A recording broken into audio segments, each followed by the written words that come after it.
자, 트레이닝 하츠 앤 티칭 마인즈 오늘은 그 27문답 할 차례인데 우리 웨스트민스터 소요리 문답은 3문답이 하나의 그 기준점이 된다고 했지요. 성경에서 가장 중요하게 가르치는 것 두 가지는 첫째, 우리가 하나님에 대하여 믿어야 할 바, 내용. 그런 다음 하나님께서 우리에게 요구하시는 의무. 크게 두 가지로 나누어서 이 4문답부터 38문답까지는 우리가 하나님에 대하여 믿어야 할 바를 이야기를 하는데 그 가운데 특별히 하나님 중에서 성자 예수 그리스도 우리의 구속주이신 성자 하나님에 대한 그 문답이 21문답부터 다음번 문답 28문답까지 있습니다. 그래서 성부 하나님에 대하여, 그 다음에 성자 예수님에 대하여, 성령 하나님에 대하여 우리가 보통 그렇게 그 사도신경을 성부, 성자, 성령의 순서로 창조주, 구속주, 성화주 이렇게 대표하여 부르는데 그 가운데 예수 그리스도, 우리의 구속자이신 예수 그리스도에 대한 문답을 오늘 이번 27문답과 28문답에서 마무리하는 것입니다. 그래서 한 단락을 이루는 때가 되어서 그동안 예수님에 대하여 성자 하나님에 대하여 장로교가 성경을 이해한 방식, 예수님 성자 하나님에 대하여 우리가 믿어야 할 성경적 교훈은 무엇인가를 우리 자녀들에게 요약해 주는 것이 21문답.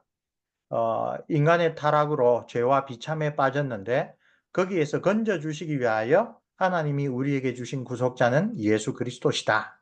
22문답, 그 예수 그리스도는 어떻게 우리에게 오셨는가? 성자 하나님께서 우리와 같은 사람이 되셨다. 그리고 23문답은 그 예수 그리스도께서 우리를 구속하기 위하여 행하신 삼중적인 직분, 선지자, 제사장, 왕의 직분, 그리고 그것을 이 땅에 계실 때 낮아지신 상태에서, 그리고 성천하여 하나님 우편에 계신 지금까지도 행하시는 높아지신 신분에서의 사역, 그것을 23문답에서 크게 이제 아웃라인을 그렸죠. 그런 다음 지난주까지 우리가 순서대로 그리스도의 선지자 사역에 대하여, 제사장 사역에 대하여, 그리고 왕의 사역에 대하여 24, 25, 26문답을 살펴보았습니다.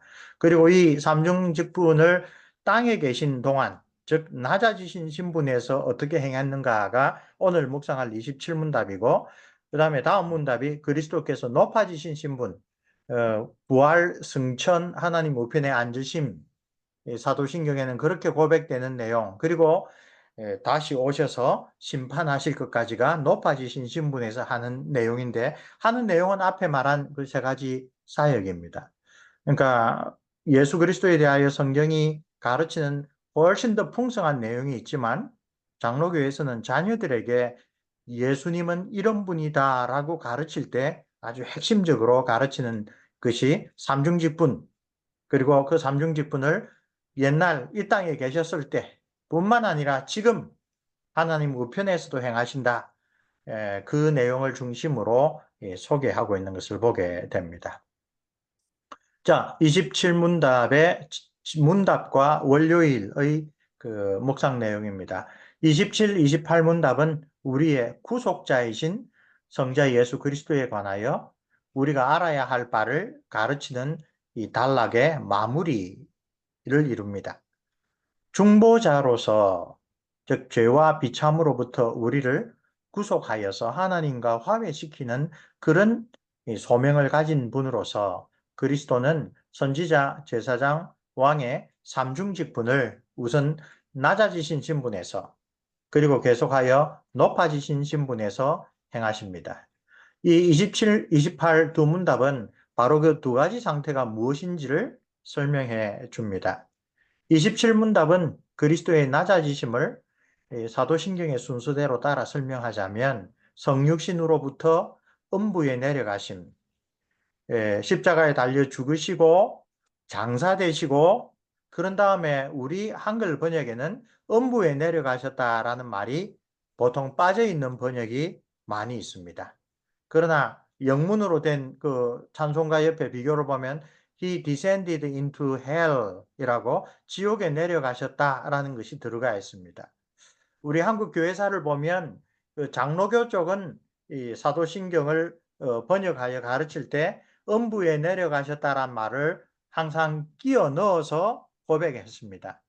근데 언더우드 아펜셀러 이래로 한국에 오신 개신교 선교사님들은 이 한국에서도 여러 교파로 나뉘어 있는 것보다 한국에는 하나의 개신교회가 있으면 좋겠다라고 하는 생각을 가지셨어요.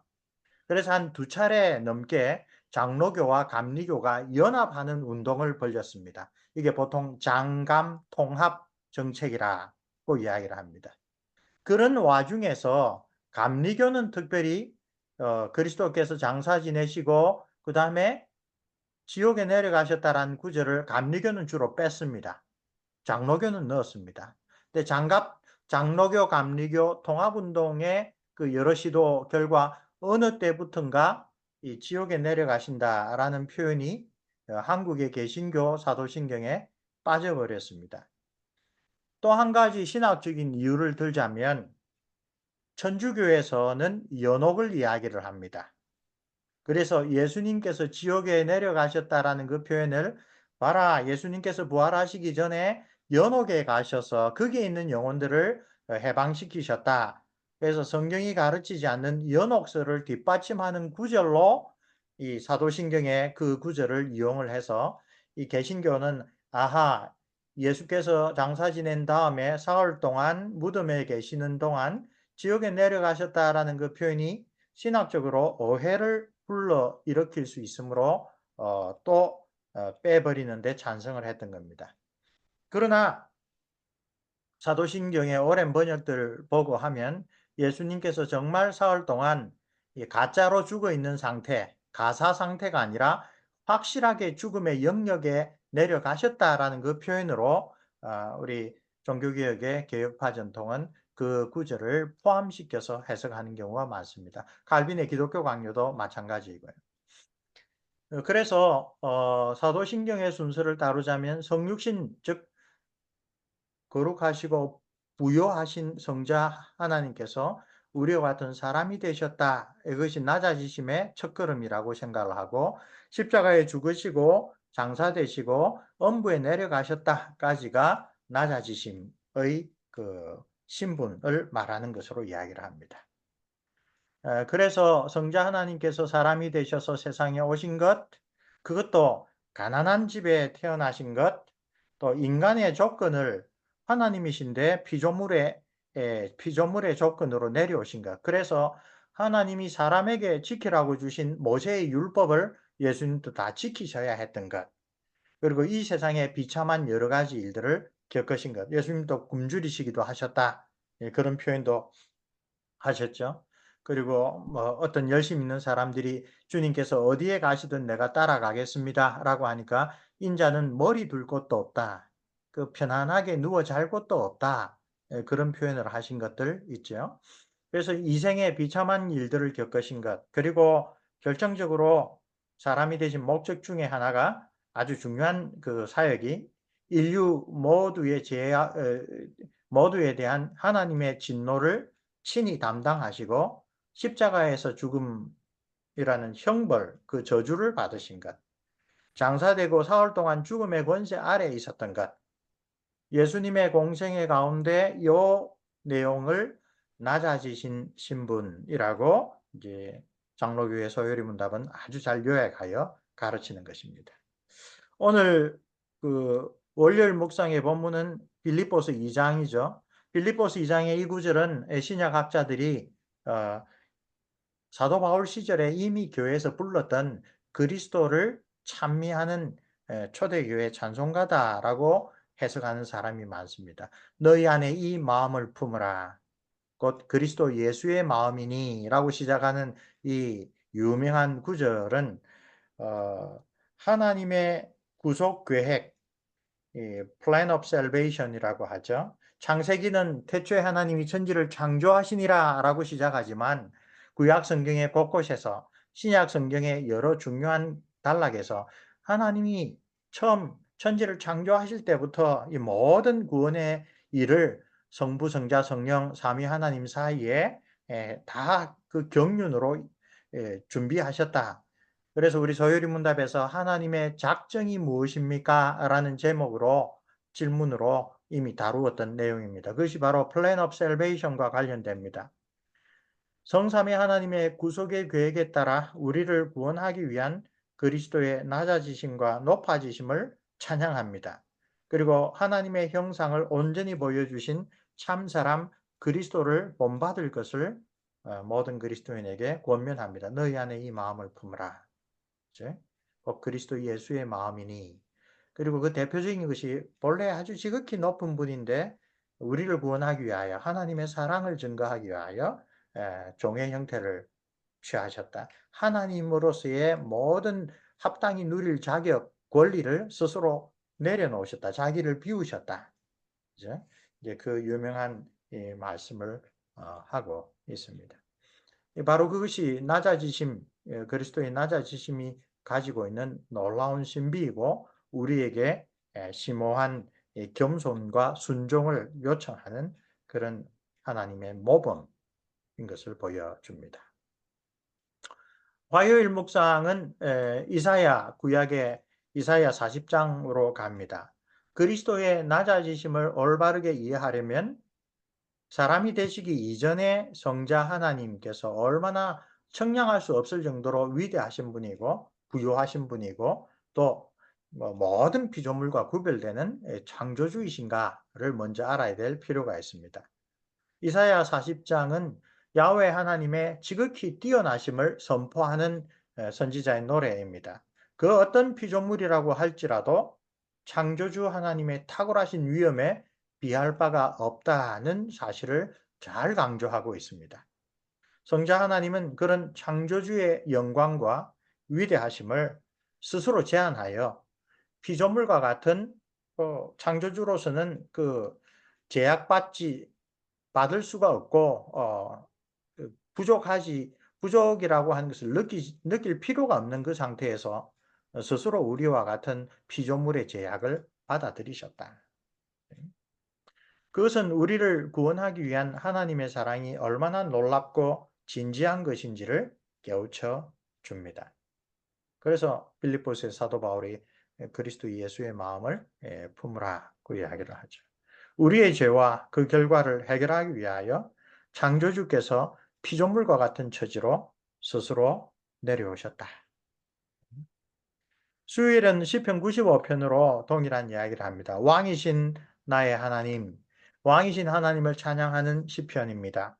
성육신 하신 예수 그리스도는 성자 하나님이시므로 그분의 낮아지심은 경배와 존경을 받는 왕의 자리에서 오히려 다른 사람을 섬기며 그들을 위하여 자신의 목숨을 내어주는 종의 자리로 내려오셨다는 그 역설적인 사실. 이 세상에서는 잘 보기 힘든 그런 사실을 선포합니다. 자기의 백성들을 위하여 왕으로서 선포하신 율법을 이제 자신도 사람이 되어서 그 자신의 완전함이 아니라 자신이 구원할 우리 하나님의 백성된 우리를 위하여 친히 지키셔야 하는 자리를 기꺼이 취하셨다. 우리 예수님에 대하여 우리가 그동안에 함께 묵상하면서 라틴어지만 핵심적인 두 단어를 늘 같이 그 마음에 새기도록 우리가 함께 살펴봤죠. 이마고 데이, 하나님의 형상이시다. 아뉴스 데이, 하나님의 어린 양이시다. 예수님께서 오셔서 하신 모든 사역은 우리가 지은 죄로 말미암아 하나님과의 생명의 교제를 우리 스스로는 이룰 수 없는 그러한 하나님과 우리 사이를 갈라놓는 죄의 문제를 해결하기 위하여 죄에 대한 공의로우신 하나님의 그 처벌, 죄의 삭슨 사망이라는 처벌을 대신 받아주셨다. 그게 우리 교회에서 너무나 잘 알고 어릴 때부터 배운 바 하나님의 어린 양으로서의 예수 그리스도의 사역, 십자가와 부활입니다. 근데 그와 동시에 우리 장로교회는 소요리문답, 대요리문답, 웨스트민스터 신앙고백서 할 것 없이 성경 전체를 일관되게 해석하는 관점으로 언약이라고 하는 개념을 발전시켰다고 했죠. 하나님께서 아담과 하와를 하나님의 형상으로 만드시고 맺었던, 따라서 아담과 하와의 모든 자손들에게 여전히 해당되는 언약은 생명의 언약이었습니다. 그 생명의 언약의 핵심은 뭐라고 했습니까? 하나님의 모든 말씀을 완전하게 지키는 것을 조건으로 하나님과의 온전한 교제, 에덴 동산 중앙에 있던 생명나무로 대표되는 하나님과의 온전한 사귐을, 즉 영생을 약속하셨다는 거죠. 아담은 그 생명의 언약을 깨뜨렸습니다. 그래서 범죄에 대한 대가를 치러야 될 뿐만 아니라 하나님과의 사귐에 들어갈 수 있는 공로도 없습니다. 예수님이 오셔서 하나님의 어린 양으로서 행하신 것은 우리의 죄에 대한 대가를 대신 치르셨다는 거고, 하나님과의 생명의 교제에 들어가기 위하여 하나님의 언약이 불변하죠. 그 언약의 조건을 이루는 것은 아담이 실패하였던 바로 그 언약의 조건, 하나님의 모든 말씀을 완전히 성취하시는 것, 그걸 행하셔야 됐다는 거죠. 그래서 예수님께서는 자기 자신을 위해서는 지킬 필요가 없었던 모세의 율법을, 하나님의 모든 말씀을 완전히 지키셨다. 우리를 위하여, 우리를 대신하여. 그래서 사실 하나님 앞에 우리가 나중에 가서 우리가 이 땅에서 우리의 몸으로, 즉 우리의 삶을 통하여 행한 모든 것을 직고할 때에 우리가 기억하지도 못하던 많은 죄악들에 대한 하나님의 공의로운 진노를 우리는 예수님 십자가에 옮겨 드립니다. 반대로 너 하나님과 생명의 교제를 나눌 자격이 있나?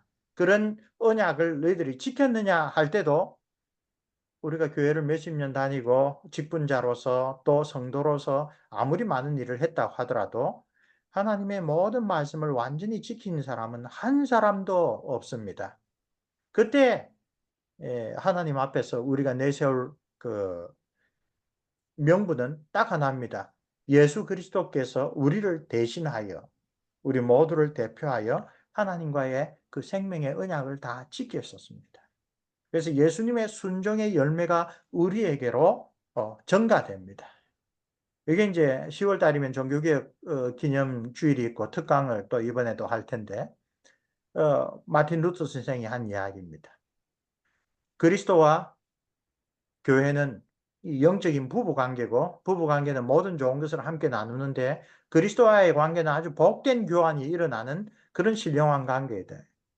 우리의 모든 신부된 교회의 모든 잘못과 죄악의 그 결과는 예수님께서 가져가시고, 그래서 자기가 십자가에서 다 처리하시고, 하나님의 모든 율법을 온전히 지키신 예수님의 공로는 이제 성령으로 말미암아 그리스도와 결합된 그리스도인들에게 전가되어서 예수 그리스도의 온전한 순종의 결과 얻으신 영생, 하나님과의 참된 사귐은 신부인 교회에, 신부인 그리스도인에게 전가된다. 이중 전가를 이야기를 하죠. 그게 종교개혁의 아주 핵심적인 은혜의 복음입니다. 여기서 예수님께서는 낮아지심으로써 우리의 죄책만을 대신해 주신 것이 아니라 우리의 영생을 위하여 하나님과의 관계에서 반드시 이루어야 될 그 언약을 이루어 주셨다. 그 이야기도 여기에 함께 있는 것입니다. 목요일 묵상으로 갑니다. 목요일은 타락의 결과 이 세상에 들어온 순환과 비참을 피할 수 있는 사람은 아무도 없습니다.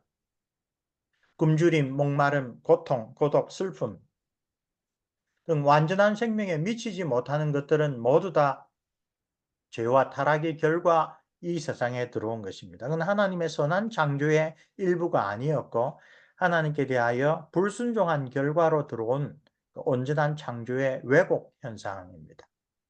성자 하나님께서 성육신 하셔서 우리와 같은 사람이 되신 까닭에 그리스도 역시 이 세상의 비참과 순환을 겪으셨습니다. 그건 역시 우리를 구원하기 위한 그리스도의 낮아지심의 일부입니다. 그리고 자신의 참된 정체를 예수님의 가족들도 인정하지 못하였고, 심지어 예수님이 가르치시는 걸 보고 형제들이 귀신 들린 게 아닌가 하고 예수님을 붙잡으러 왔다. 그런 표현들도 복음서에 나타나죠. 심지어 그분을 박해하고 죽이려고 한 유대인들도 그리스도에게 닥쳐온 순환의 일부였다. 그 예수님께서 당하신 순환은 우리 모든 죄인들이 겪는 그런 순환뿐만 아니라 그분의 참된 정체를 받아들여야 할 사람들이 그것을 받아들이지 않는 것. 요한복음에 그 이야기를 하죠. 그가 빛으로 세상에 왔는데 사람들은 자기의 어두움 때문에 그 빛을 받아들이지 않고 오히려 그 빛을 배척하였다. 그런 것들이 예수님의 순환 가운데 중요한 내용으로 또한 표현이 됩니다. 그리스도의 낮아지심에 수반된 순환과 비참을 가장 극적으로 표현하는 것은 가상칠은 가운데 유명한 말씀, 엘리 엘리 라마 사박다니, 나의 하나님 어찌하여 나를 버리셨나이까 라는 그 말씀입니다. 제가 아주 예전에 한국에 있을 때 어떤 그 개혁교회에서 성경 공부를 오후에 하는데 그 교수님 부부였어요. 나이 많으신 교수님 부부 가운데 그 여자 교수님이 아주 우리가 평소에는 잘 생각하지 못하던 그런 질문을 아주 예리하게 했습니다. 예수님은 사람이 되셨지만 하나님이시고 하나님의 뜻 가운데 제자들에게 미리 이야기하신 대로 십자가에 달려 돌아가신 후에 사흘이면 다시 살아날 것을 아셨는데도 왜 그렇게 나의 하나님 어찌하여 나를 버리셨나이까 라고 하는 이런 비통한 이야기를 하셨는가. 예수님은 죽고 장사된 다음에 이제 며칠 지나지 않아서 다시 살아나셔서 그 하나님과의 교제를 누릴 수 있는 것을 알고 계시지 않았는가? 그런데도 예수님은 왜 이렇게 비통하게 비명을 지르셨는가? 그런 질문을 했었어요.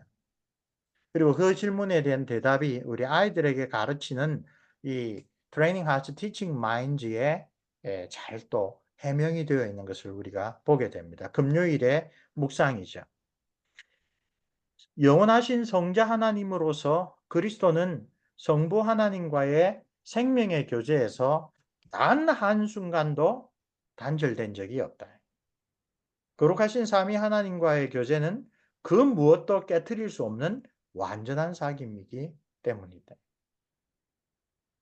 그런데 우리를 죄에서 구속하기 위하여 하나님의 공의를 온전히 성취하기 위하여, 즉 하나님의 공의는 죄의 삭선 사망이다라는 그 엄중한 판결에 잘 나타납니다. 그 공의는 이루어져야 되죠. 그래서 참된 죽음, 몇 차례 우리 함께 나누었지만 성경에서 죽음은 분리라는 개념으로 소개되죠. 육체적인 죽음은 영혼과 육신의 분리입니다. 영적인 죽음은 하나님과의 사귐에서 분리되어 있는 것입니다. 그래서 에베소서 2장 보면 너희는 예전에 죽어 있었지만 그 이야기를 하죠. 전에 허물과 죄로 죽어 있었던 너희를 그리스도께서 구원하사 살아계신 하나님과 교제하게 하였다. 사도 바울의 관점에서 하나님과의 사귐이 없는 사람은 우리보다도 훨씬 육체적으로 강건하고 정신적으로 더 똑똑하고 할 수는 있지만 영적으로는 죽어 있다고 표현하죠. 심지어 사도 바울은 엄격하게 교회의 그 성도들까지 꾸짖습니다. 일락을 즐기는 자는 살았으나 죽었느니라. 교회 성도들 가운데 특별히 나이 드신 할머니들 가운데 하나님께서 나를 불러주신 그 소명을 잊어버리고 교회 안에서 신앙생활을 한다고 하지만 결국 여러 가지 세상락에 즐겨 빠져서 살아가고 있는 그런 모습이 옳지 않다라는 것을 깨우치기 위하여 사도 바울은 일락을, 즉 세상의 낙을 즐기며 살아가는 자는 살아있지만 죽었다. 역설적인 표현이죠. 이 살아있다라는 그 표현은 육체적인 의미에서 살아있다는 말입니다. 죽었다라는 말은 영적인 측면에서 하나님과의 교제에서 끊으셨다. 그런 이야기죠. 그래서 영적인 죽음, 영적인 관점에서의 그 하나님과의 교제가 얼마나 필수적이냐. 그래서 우리가 생각하고 우리가 체험하는 것하고는 현격하게 차이가 날 정도로 예수님은 성자 하나님으로서 하나님과의 교제가 단 한 번도 일시라도 끊어진 적이 없다. 완전한 사귐이었다. 그러나 우리를 위하여 그리스도는 그 생명의 교제에서 비록 사흘 동안이지만 끊어지는 아픔을 겪어야 했다. 그게 하나님께는 이 부르짖어야 할 정도로 정말 힘든 순환이었다. 고난이었다. 뭐 저는 뭐 신학 교수이기도 하고 뭐 신학 박사이기도 하고 목사이기도 하지만 때때로 참 부끄럽게도 예수님의 이런 모습을 도무지 이해를 못할 정도로 우리는 하나님 눈을 피해 가지고 지내는 그 시간이 그런 장소가 그런 취미가 그런 일들이 오히려 달콤하게 느껴지죠.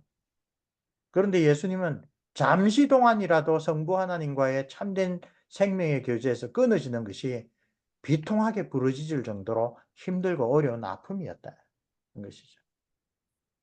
에덴 동산의 생명나무로 상징되었던 바 하나님과 온전히 교제를 나누는 것은 그 마음의 생각과 입술의 말과 행위 그 모두에서 하나님의 뜻을 기뻐하는 삶, 그 하나님과의 누리는 그 사귐이 다른 모든 것을 능가할 정도로 소중한 삶. 어떻게 보면 개인적인 차원에서 혹은 교회적인 차원에서 우리가 이 땅에서 누리는 영생이 무엇일까? 죽어서 천당 간다라고 하는 아주 복음의 아주 말라 비틀어진 일부가 아니라 하나님이 믿는 자에게 주시는 영생, 성령으로 말미암아 우리에게 체험하게 하시는 그 생명은 뭔가? 바로 하나님과의 사귐이 다른 그 무엇보다도 소중하여서 이 세상의 다른 모든 것들을 다 포기하고서라도 우리 주님처럼 그 사귐에서 조금이라도 끊어지는 것이 너무나도 이 큰 아픔으로 다가오는 그런 온전한 하나님과의 교제, 그것으로 우리가 예수님의 이 말씀에서 생각을 하게 됩니다. 낮아지심은 결국 예수님 자신의 문제가 결코 아니었습니다. 예수님의 낮아지심은 처음부터 끝까지 우리를 하나님과 다시 화목케 하시려고 하는, 죄와 비참에 빠졌던 우리를 다시 하나님의 자녀로 거룩한 백성으로 회복시키기 위한 그런 구속자로서의 사명과 관련되어 있는 것입니다. 사도 바울이 그것을 아주 잘 표현하는 것이죠.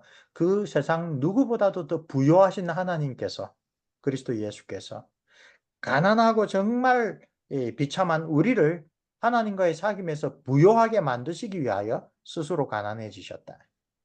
그 표현이 바로 여기에서 아주 예수 그리스도의 낮아지신 그 목적을 잘 가르쳐 주고 있습니다.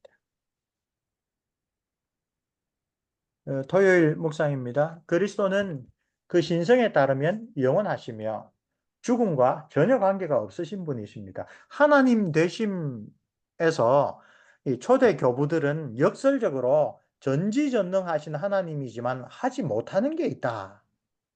그게 뭐냐? 하나님은 죽을 수가 없다.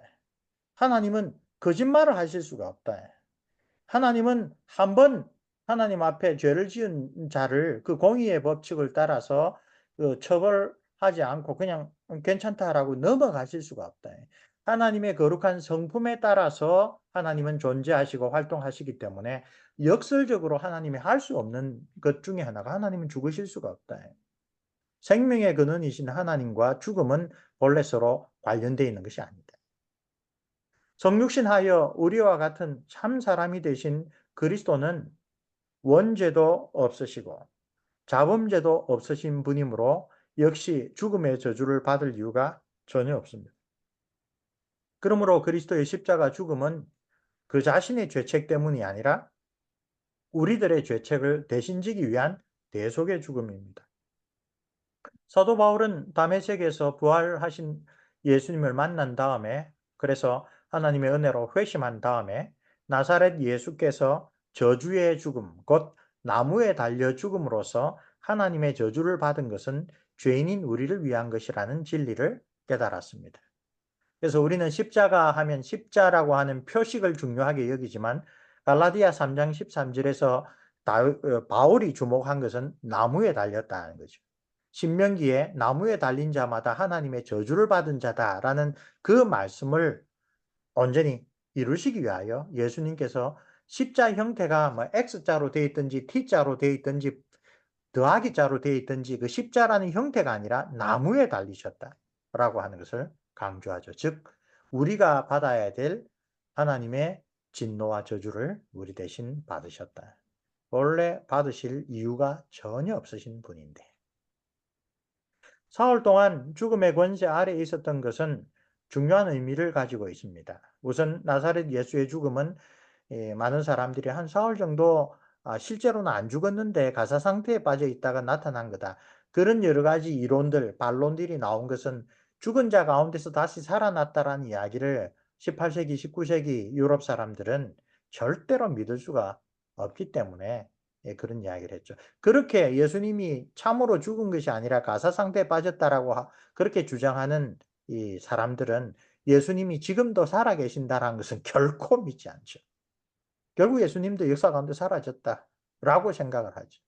그래서 이거 하나님께서 베푸신 인류 역사상 유일무이한 아주 놀라운 기적이다. 죽음의 권세를 이기시고 다시 살아나셔서 지금도 하나님과 함께 살아계신다라고 하는 것을 믿지 아니한 사람들이 예전에 많이 이런 주장을 합니다. 가사 상태에 있었다. 아니다. 예수님은 죽으셨을 뿐만 아니라 장사까지 되셨다.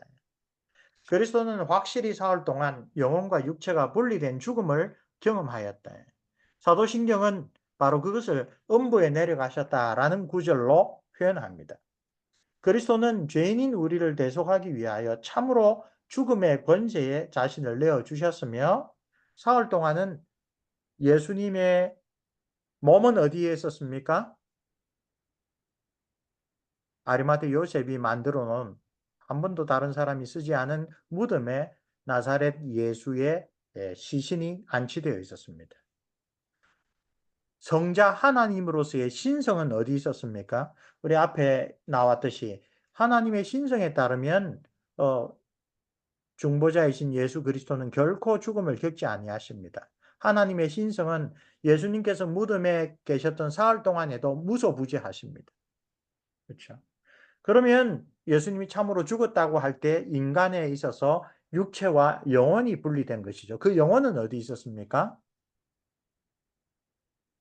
십자가 위에서 한편 강도가 자기와 함께 죽어가는 나사렛 예수를 주님이라고 부르는 놀라운 회심의 순간을 맞이하죠. 주여, 주의 나라가 임할 때 나를 기억해 주소서라는 마지막 기도를 예수님께서 들어주시고 뭐라고 그 강도에게 이야기를 하셨습니까? 오늘 네가 나와 함께 낙원에 있을 것이다.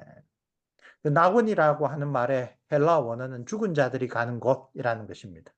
근데 그것을 낙원이라고 번역한 것은 죽은 자들이 가는 곳 가운데 형벌을 받을 곳이 아니라 하나님의 위로와 안식을 누리는 곳이라는 뜻이므로 우리 번역에서는 낙원이라고 번역을 한 겁니다. 그리고 사흘 동안에 그러면 당연히 그 마지막 순간 하나님의 은혜로 회심한 강도의 영혼과 예수님의 영혼은 바로 그 낙원이라고 하는 곳에 있었습니다. 그렇죠? 그래서 음부에 내려가셨다라고 하는 것은 정말로 사흘 동안에 나사렛 예수의 그 인성으로 보면 죽음을 경험하셨다. 죽음의 세력 가운데 있었다. 그리고 하나님과의 온전한 교제에서 그 형벌의 결과 일시적으로 단절되는 그런 일을 겪으셨다. 그러나 마침내 그 권세를 이기고 부활하셔서 모든 신자들에게 산소망을 주셨다. 고린도서 8장 9절. 우리 주 예수 그리스도의 은혜를 너희가 알거니와 부요하신 이로서 너희를 위하여 가난하게 되심은 그의 가난함으로 말미암아 너희를 부요하게 하심이라. 그래서 선지자, 제사장, 왕으로서의 예수 그리스도의 중보자로서의 삼중적인 사역, 직분을 이 땅에 계셨을 때도 지금도 하고 계신데 이 땅에 계셨을 때, 즉 낮아지셔서 우리와 같은 사람이 되셔서 하신 것이 얼마나 깊은 의미가 있는가. 그분이 스스로 그것을 해야 될 이유가 전혀 없었고 오직 하나님이 택하신 자, 우리 그리스도인들을 위하여 예수님께서 그 일을 행하셨다. 하나님께서는 처음부터 아담과 하와에게 하나님의 형상으로 지음받은 자들에게 원하셨던 사랑의 반응이 결코 불합리하거나 불가능하거나 너무 막중한 것이 결코 아니었다. 네, 여러 가지 성경 전체 내용에서 그것을 잘 보여주는 그런 교훈을 우리가 얻을 수가 있습니다.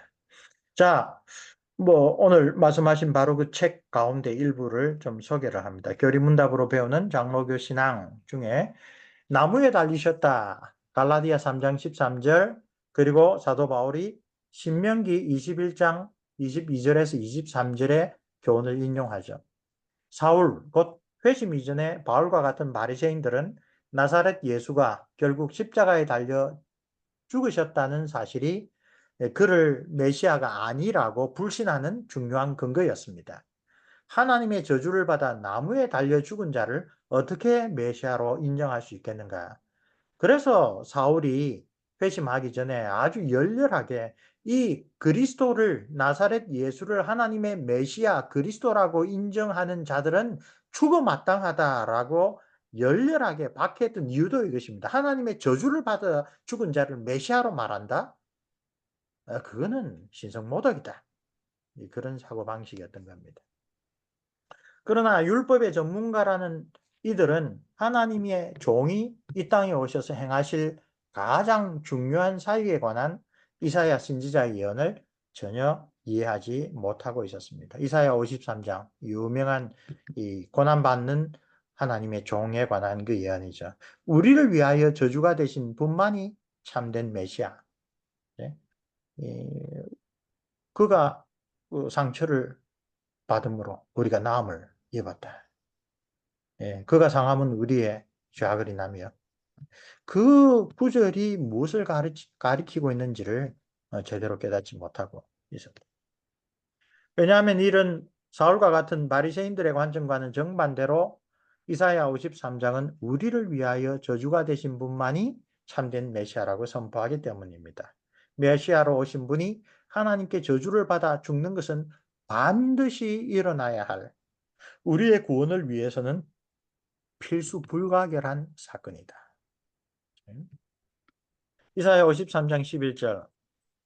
심지어 베드로 역시 늦게서야 그 사실을 바르게 깨달았습니다. 예수님을 따라다닐 때 그 역시 예루살렘에서 왕으로 등극하실 다윗과 같은 메시아를 기대했습니다. 그러나 예수 그리스도의 십자가 순환을 지나 부활과 성천의 구속 사역을 다 체험한 베드로는 성령의 감동으로 나무에 달려 죽은 예수님의 독특한 죽으심의 의미를 깨닫게 되었습니다. 선지자 이사야가 예언한 하나님의 어린 양 아뉴스 데이, 바로 땅에 오신 메시아의 진정한 모습을 보여주는 것임을 깨닫게 되었습니다. 메시아는 많은 사람의 죄를 담당하기 위하여 이 땅에 오셨기 때문입니다. 베드로는 이 예언의 말씀의 뜻을 깨달았습니다. 그리고 바로 그 말씀이 복음의 핵심이었습니다. 종교개혁이 아주 중요한 게 아까 은혜의 복음을 회복했다 그랬죠. 그리스도와 연결된, 성령으로 연결된 그리스도인 교회 사이에 은혜로운 교환, 그 은혜의 복음의 회복이 그 종교개혁인데 그건 다름이 아니라 사도 바울이 깨달았던 그 은혜의 복음을 천년 중세시대에 깡그리 잊어버리고 우리의 공로, 우리의 선행, 그것을 더 강조하여 결국은 사람들에게 참된 이 평강, 참된 희락, 참된 위로를 주지 못하던 그 시절에 종교개혁이 바로 이 사도 바울의 은혜의 복음을 또 사도 베드로가 가르쳤던 이 예수 그리스도로 말미암은 하나님의 놀라우신 이 은혜의 구속을 다시 한번 회복한 게 종교개혁의 핵심입니다. 오늘 우리 장로교회는 바로 그런 종교개혁의 핵심을 잘 지키고 있는지 아니면 교회사는 여러 면에 참 반복되죠. 알게 모르게 지금 우리가 배운 바 이 장로교회의 가르침이 결국 이 사람의 공로, 사람의 열심 이런 것들을 앞세우고 있는 것은 아닌지 한번 돌아볼 필요가 있습니다. 자, 낮아지신 신분에서 행하신 구속사역에 대하여 우리 소요리 문답과 함께 우리 개혁교회에 아주 그 귀한 이 요리문답이 하이델베르 요리문답이죠. 35문답에서 44문답. 이 하이델베르 요리문답은 아주 쉽게 사도 신경의 구절 구절을 또 중요한 단어를 해설하여서 예수 그리스도에 대하여 가르칩니다. 낮아지신 그리스도의 사역이 주는 위로, 하이델베르그 요리문답은 사도신경의 제3에서 5조항들, 즉 낮아지신 신분에서의 그리스도의 사역을 요약적으로 고백한 내용을 3주에 걸쳐서 제14, 15, 16주일에 걸쳐서 10개의 문답들, 35문답에서 44문답을 통하여 해설해 줍니다. 앞서 거듭 언급하였듯이 조항들의 의미를 해설할 뿐만 아니라 그 내용이 성도들에게 주는 영적인 유익이 뭔가 함께 해설하는 그런 점에서 상당히 목회적인 성격이 두드러진 것이 하이델베르크 교리문답의 장점입니다. 예를 들어 성령으로 잉태되어 동정녀 마리아에게 나셨다는 고백의 의미를 예수 그리스도의 참된 신성과 참된 인성을 증거하는 이 내용이다라고 가르칠 뿐만 아니라 다윗의 자손에 대한 언약의 성취를 뜻한다라고 해설합니다. 중보자로서의 온전한 자격을 갖추신 예수 그리스도로 말미암아 이 사죄의 확신이 이 조항에서 우리에게 주는 영적인 유익이다. 정말 우리를 위하여 자기 자신을 위해서는 사실 겪어야 될 필요가 없는 성육신을 성자 하나님께서 기꺼이 취하셨다. 그리스도는 우리의 중보자이심으로 잉태되고 출생할 때부터 가지고 있는 나의 죄를 그의 순결함과 온전한 거룩함으로 하나님 앞에서 가려줍니다. 전가라는 것을 또 구약 성경의 표현으로 가리워준다. 그리스도의 그 피가, 그 대속의 제물의 피가 우리의 죄를 가려준다. 이런 표현들을 빌어와서 쓰고 있죠. 이런 목회적인 고려는 그리스도께서 십자가에 달려 죽은 특별한 죽음의 의미를 설명하는 제39문답. 그리스도의 저주받은 죽음은 나무에 달렸기 때문에 저주받은 죽음은 내게 임한 저주를 대신 받은 것이라고 확신합니다. 갈라디아서가 본문이죠. 예수 그리스도 자신은 저주받을 이유가 없는데 저주받은 죽음을 겪으신 것은 나의 죄 때문이다. 사도 바울이 깨달은 것이 바로 그것이죠. 그리고 그리스도로 말미암아 죄의 삭시 이미 치러졌는데도 여전히 그리스도인이 죽어야 할 까닭은 무엇입니까? 42문답. 그런 질문. 또 그리스도의 음부 강화, 지옥에 내려가심이 우리에게 주는 확신과 위로를 말하는 44문답. 여기에서 우리가 성자 하나님, 우리를 구속하기 위하여 이 세상에 오신 예수 그리스도에 대하여 우리가 알아야 될 바를 하이델베르크 교리문답은 사도신경을 해설하는 방식으로 소개해 준다. 그리고 그 소개 내용에 있어서 우리에게 주는 교훈, 유익, 위로가 뭔가 이런 질문들로 상당히 좀 더 친숙하게 우리에게 다가오게 해준다. 그 설명을 여기에서 드립니다. 자, 죽기까지 낮아지셨다. 장사되시고 엄부에 내려가셨다. 이게 무슨 의미인가? 하이델베르크 요리문답은 제16주일에서 낮아지신 신분에서 행하신 예수 그리스도의 구속사역의 마지막 주제들을 다룹니다. 죽기까지 낮아지심은 죄의 삭슨 사망이라는 하나님의 어미로운 공의를 다시 한번 일깨워 줍니다. 우리의 죄값은 하나님의 아들의 죽음 위에는 달리 치를 길이 없다는 것입니다. 하이델베르크 교리문답은 40문답에 있는데 우리는 이미 앞에서 이야기를 했죠. 왜 하나님께서 세우신 구속자는 사람이면서 동시에 하나님이셔야 했는가라는 질문으로 살펴보았습니다. 사도신경에 장사되셨다라고 하는 언급이 포함된 것은 그리스도의 죽음이 참된 죽음이다. 가사상태나 그런 것들이 아니다. 그분은 사흘 동안 가사상태에 빠진 것이 아니었으며 따라서 그분의 부활은 진정으로 죽음을 이기신 사건임을 증거하는 것입니다. 그리스도의 대속적 죽음 덕분에 이제 그리스도 안에서 죽는 성도들은 그 육체적 죽음의 의미가 완전히 달라졌음을 깨닫습니다. 하이델베르크 교리문답 42문답. 우리의 죽음은 자기의 죄값을 치르는 것이 아니라 그것은 예수 그리스도께서 온전히 다 치르셨습니다. 오히려 계속 죄 짓는 것을 그만두고 영생에 들어가는 것입니다. 그러므로 외형적인 모습에서는 신자나 불신자의 육체적인 죽음이 별로 다르게 보이지 않겠지만 성경에서 말씀하시듯이 하나님은 성도의 죽는 것을 귀하게 보신다. 성도의 죽음의 의미는 죄값을 치르는 것이 아니다. 오히려 이제 이 죄악에서 완전히 벗어나 하나님의 영생으로 들어가는 그러한 전환점, 관문이다. 라고 합니다. 그리스도와의 십자가와 죽음은 그분과 연합된 우리의 옛사람도 함께 죽고 새 사람으로 살아가야 한다는 영적인 교훈을 줍니다. 하이델베르 교리문답 43문답. 나아가서 그리스도의 음부 강화는 죄인이 피할 수 없는 지옥의 두려움과 고통으로부터 나를 구원하신 주님을 바라보고 그분으로부터 풍성한 위로를 얻게 해 줍니다. 칼빈 선생의 해석을 하이델베르 교리문답이 받았습니다. 그래서 오늘 한국의 개혁교회 중에 어떤 데는 사도신경을 해석하면서 십자가 위에서 음부의 고통을 겪으셨다라고 표현하는 것도 있는데 그것은 하이델베르 교리문답과 칼빈 선생의 해석을 따른 겁니다. 그러나 우리 장로교의 그 해석은 그것과 좀 다릅니다. 그리스도의 음부 강화에 대한 해석은 하이델베르그 요리문답과 웨스트민스터 대요리문답의 해설이 조금 차이가 있습니다. 전자는 하이델베르 요리문답은 칼빈의 견해를 이어받아 사도신경의 그 구절을 특히 십자가에서 말할 수 없는 두려움과 아픔과 지옥, 공포와 지옥의 고통을 당하신 것, 즉 비유적인 표현이라고 해석합니다. 이것이 칼빈이 제네바 요리문답에서 예수님이 십자가에서 자연적인 죽음의 과정뿐만 아니라 죽음의 고통을 당하신 것을 뜻한다. 이 제네바 캐테키즘 제66문답이죠. 라고 상징적으로 해석한 전통을 하이델베르그 교리문답을 만든 우르시누스가 받아들인 것입니다. 우르시누스는 성경에서 음부를 언급할 때 그것은 무덤을 뜻하거나 버림받은 자들이 가는 장소 그리고 심한 괴로움과 고뇌를 뜻하는 것으로 분류하고 사도신경의 이 표현은 세 번째 개념으로 해석하는 것이 타당하다고 생각했습니다.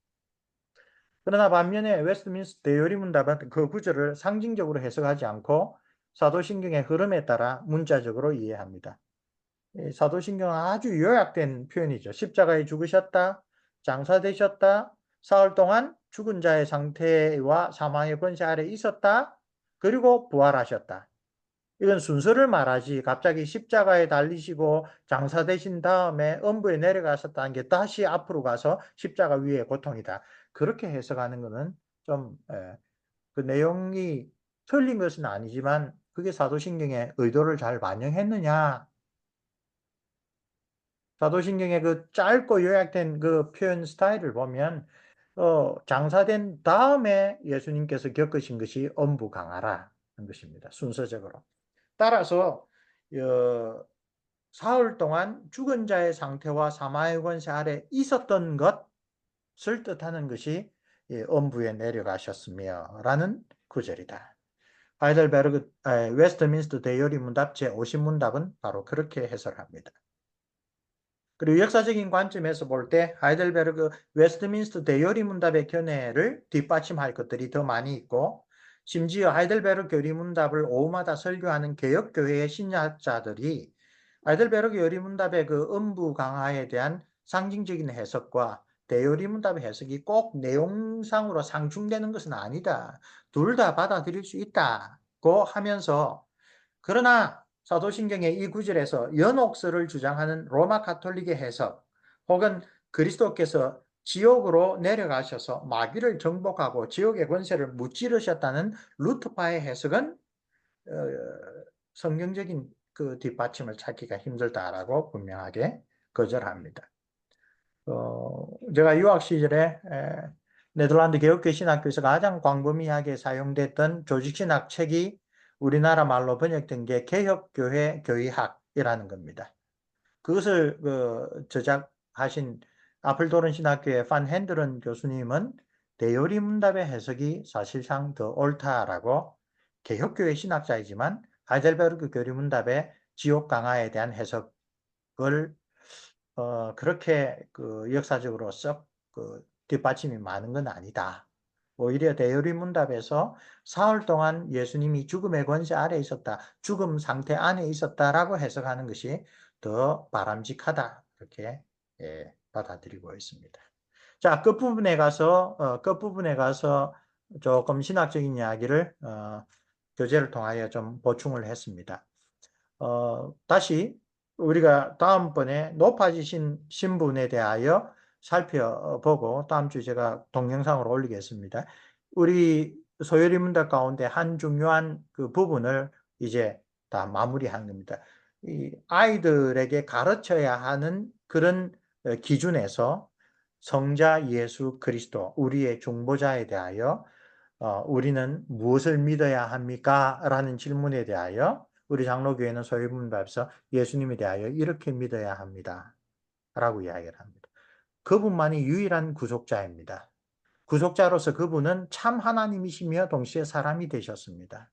우리를 구속하기 위하여 선지자, 제사장, 왕의 직분을 이 땅에 계실 때도 하셨고 지금 하나님 우편에서도 하고 계십니다.